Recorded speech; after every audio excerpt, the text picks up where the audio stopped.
এরপরে পুরো ঘোরাঘুরিটা কিন্তু টোটো দাদাই আমাদের গাইড করে করিয়েছেন, তাই গল্পটা এবার তার মুখেই শুনুন। জগন্নাথ ঠাকুর যখন প্রথম আসতেন না, এখানে হাতি নিয়ে আসতেন। ওই যে হাতি ওখানে দেখছেন, হ্যাঁ হ্যাঁ হ্যাঁ হাতি নাই। নোবেল পেয়েছে এইটা হচ্ছে ওনার অফিস ছিল। বলের বাসি এটি বানিয়েছেন নামকিন করবে।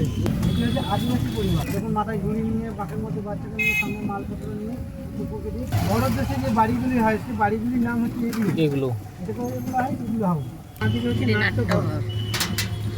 তুলে রাখার জন্য পিলারটাকে ব্যবহার করা হয়েছে। কোন ঠোঁটের মাধ্যমে করা হয়েছে দেখুন, প্রত্যেক গাইতে গাইতে যেমন সারি যেমন ঠোঁট করবেন তেমন। এই বটগাছটির নাম হচ্ছে 3 পাহাড়ি বটগাছ। এটা বলা হয় বাড়ি থেকে 2টি আসন নিয়ে আসতে, একটা বই রাখার জন্য, একটা নিজে বসার জন্য।